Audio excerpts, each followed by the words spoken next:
Hello, good morning to all my medical aspirants. I hope you are doing good. Okay, so today we are going to start our part 2 जिसमें बेटा हम लोग 2022 के paper को देखते हैं, आपके प्रिंसिपल से ही जो क्वेश्चंस आपके जेनेटिक्स से आए हुए हैं उसी क्वेश्चंस को। यहाँ तक हमने प्रीवियस पार्ट में कर लिया था, पार्ट 1 में आपका ये कंप्लीट हो चुका था। Now starting with part 2। I know बहुत छोटे छोटे वीडियोस हो जाते हैं, I can understand, but what can I do. मैं भी स्टडीज के साथ इतना ही कर पाती हूँ। मैं जहाँ अपनी स्टडीज जब कंप्लीट कर लूंगी, so I will like be for long hours. I try to be, of course I will, I know. चलो तो नेक्स्ट क्वेश्चन बेटा आपके करते हैं। तो अगर एक फीमेल इंडिविजुअल है, if a female individual is with small round head, मतलब छोटे से इसके लाइक स्मॉल राउंडेड हेड है, टंग फरोड है, पार्शियली ओपन माउथ थी, ब्रॉड पाम थी, तो कैरेक्टरिस्टिक पाम ग्रीन्स देखने के साथ मिलेगा।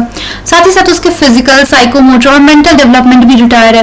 तो इसमें जो कैरियोटाइप होगी कैसी होगी, अब याद करो ये कौन सा सिंड्रोम होगा, डाउन सिंड्रोम। तो डाउन सिंड्रोम में क्या हो रहा था आपका, तो ट्राइजोमी हो जाती है क्रोमोसोम नंबर 21 की, यही हो रही थी। ये तो आपके क्या हो रहे थे, क्लिफेंटस में थे ना, देयर आर द, तो ये रहे। तो कैरियोटाइप जो होता है क्या होता है, कंप्लीट सेट आपके जो मेटाफेज क्रोमोसोम में होते हैं ऑर्गेनिज्म और सेल में देखें तो ट्राइजोमी हो जाती है आपकी, मतलब इसको हम लोग बोलते हैं एनीप्लॉइडी, 2n+1। एनीप्लॉइडी क्यों हो जाती है, तो नॉन डिसजंक्शन की वजह से होती है, जब गैमेट फॉर्मेशन होती है। तो अब चलो next question. Select the incorrect match during regarding the symbols used in pedigree analysis. Parent with male child affected with disease, incorrect बताना है, ये तो सही लग रहा है। सेक्स अनस्पेसिफाइड, ये भी सही है। अफेक्टेड इंडिविजुअल, ये भी सही है। कॉन्स एंजियोनियस, नहीं ये कॉन्स, ये क्या है, ये तो मैंने पढ़ा नहीं है, पता नहीं, देख मिनट एक्सप्लेनेशन बेटा भी देखना।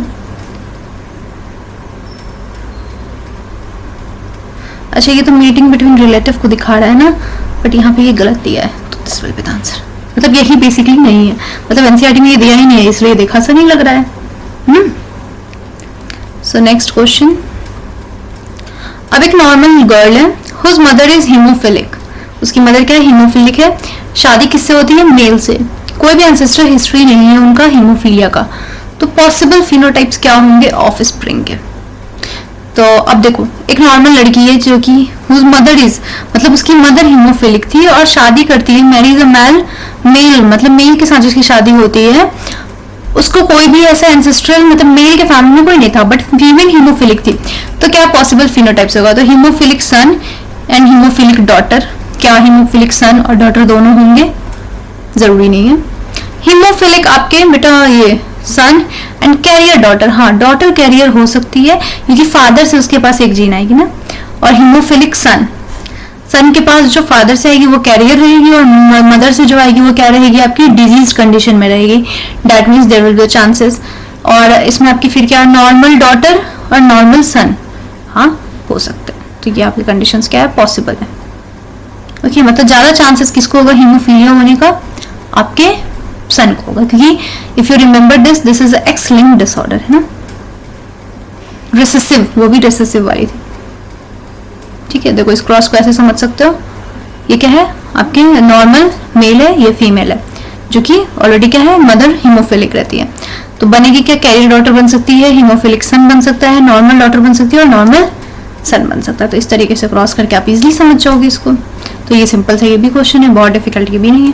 अब एक्सोटाइप याद करो किसमें होता था, ग्रास हॉपर्स है ना। एक्सोटाइप ये क्या कहते हैं, sex determination. If you remember, अब बताओ बर्ड्स के कैसे होते थे, कमेंट करके मुझे बताना बर्ड्स में कौन से सेक्स डिटर्मिनेशन थे। अब नेक्स्ट नीट के ही क्वेश्चन अभी चल रहे हैं 2022 के, 24-23 हमने प्रीवियस में कर लिया पार्ट में। अब यहाँ पे देखो बेटा दो स्टेटमेंट दी हुई है। स्टेटमेंट फर्स्ट ये कह रही है, Mendel studied 7 pairs of contrasting traits in P plants and propose the law of inheritance. तो हाँ मेंडल ने पी प्लांट भी पढ़ा था और उन्होंने क्या दिया था, लॉ ऑफ इनहेरिटेंस दिया था। 7 characters examined bye Mendel in his experiment on P plants were seed shape, colour, हाँ सीड का शेप था, सीड का कलर था, फ्लावर का कलर था, पॉड शेप थी, पॉड का कलर, फ्लावर का पोजीशन एंड स्टेम की height. So this is also correct. देखो कितना इजी क्वेश्चन था, बट हाँ अब दिक्कत क्या होता है कि इसमें हम ये वाला कंफ्यूज हो जाते हैं, ये वाला मुझे लगता है यहाँ पे, इसमें एक टाइम के लिए मैंने भी सोचा बट नहीं सही था। ठीक है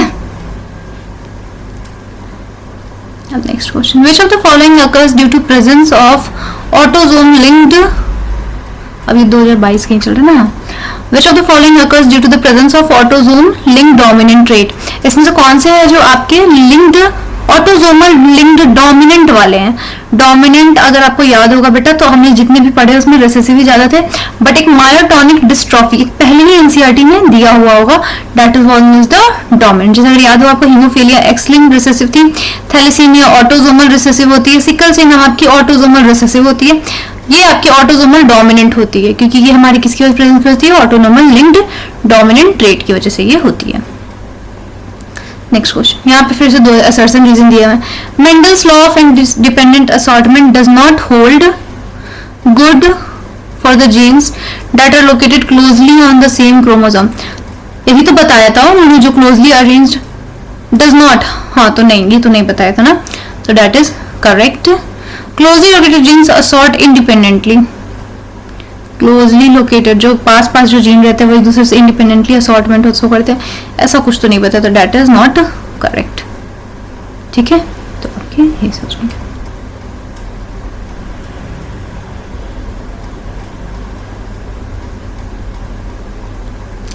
अब आ जाओ, अगर 8 ड्रोसोफिला है आपके लैबोरेटरी पॉपुलेशन में, इन 8 Drosophila in a laboratory population of 80 died during a week, the death rate in the population is, death rate कितना होगा, सीधी सी बात है, डिवाइड कर दो, 8 डिवाइडेड बाई 80 कर दोगे, कितना आ जाएगा, 0.1 आ जाएगा, तो 0.1 will be the death ratio. इससे आसान क्या क्वेश्चन हो सकता है, 80 में से 8 मर गए, 0.1 के परसेंटेज से मर रहे हैं। ठीक है, लाइफ स्पैन क्या होती है ड्रोसोफिला की, ड्रोसोफिला को क्या बोलते हैं, फ्रूट फ्लाइज।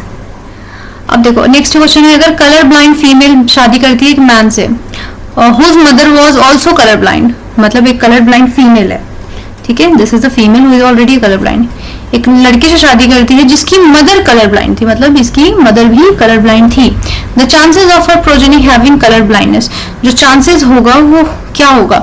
अब इससे आप ऐसे सोचो, ये क्या होगी, कैरियर होगी, मतलब मान लेते हैं इसको हम कैसे दिखा सकते हैं, सॉरी एक्स सी एक्स है ना, सी है ऑलरेडी, मेल कैसा होगा, कैरियर होगा, तो अब चांसेस जो इनके प्रोजेनी का होगा बेटा वो क्या होगा, 100% होगा, तो that will be the 100% chances कि सारे प्रोजेनीज इनके कैसे हो सकते हैं, कलर ब्लाइंड हो सकते हैं। अब देखो रिकॉम्बिनेशन जो आपकी फ्रीक्वेंसी होती है किसके बीच में, ए एंड सी वो 5% होती है, बी एंड सी कितनी 15%, 5B and D. What will be the sequence of genes on a linear chromosome? अब इसको सीक्वेंस, एक लीनियर क्रोमोसोम पे इसका सीक्वेंस बताना है, तो ये थोड़ा सा एनसीईआरटी से थोड़ा हटके क्वेश्चन है, तो ये ना डिस्टेंस वाले रेशियोज होते हैं, तो इस तरह के क्वेश्चंस को बेटा थोड़ा प्रैक्टिस करोगे तभी बन पाएगा। जैसे कि ए एंड सी का दिया हुआ है 5%, फिर उसके बाद आपको देखा, चलो इसको मैं ड्रॉ करवाती हूँ, ए एंड सी दिया है 5%, बी एंड सी दिया हुआ है 15%, तो बी और सी कहाँ से हो जाएगा फिर आपका, बी एंड सी इधर बी आ जाएगी, बी और सी 15%, देन आपका बी और डी, एंड देन यहाँ से सी डी का निकाल लोगे, इस तरीके से हम इसको ड्रॉ कर सकते हैं। तो फिर लास्टली इसके सीक्वेंस को बता देना है। अब जो प्रोडक्शन होता है गैमेट्स का पेरेंट्स के द्वारा, तो यहाँ पे फॉर्मेशन होती है आपकी जाइगोट्स की F1 और F2 प्लांट्स में, तो इसको हम एक डायग्राम के फॉर्म में जैसे समझते हैं उसे हम लोग क्या बोलते हैं बेटा, Punnett square, if you remember, Punnett square से तो हम क्या कर रहे थे, ड्रॉ कर रहे थे। नेक्स्ट है, nowadays it is possible to detect the mutated gene, अब तक टाइम क्या है कि हम म्यूटेटेड जीन को डिटेक्ट कर सकते हैं, causing cancer by allowing radioactive probe, और इसको कॉम्प्लीमेंट्री डीएनए के साथ क्या करा देते हैं, क्लोन कर देते हैं, तो किसके हेल्प से करते हैं, mutated gene partially appearance on the photo, mutated gene clearly appears on photo, mutated gene does not appear, mutated gene appear नहीं होती है, so as the probe has no complementarity with it, इसलिए। अब एक cross है किसके बीच में, male and female के बीच में, आपके दोनों ही हेट्रोजाइगस है, सिकल सेल एनीमिया जीन के लिए परसेंटेज क्या होगी डिजीज की, तो इसको आप करके लाना, this will be your going to be your homework, बताना, and this is also here, okay, see you in the next lecture.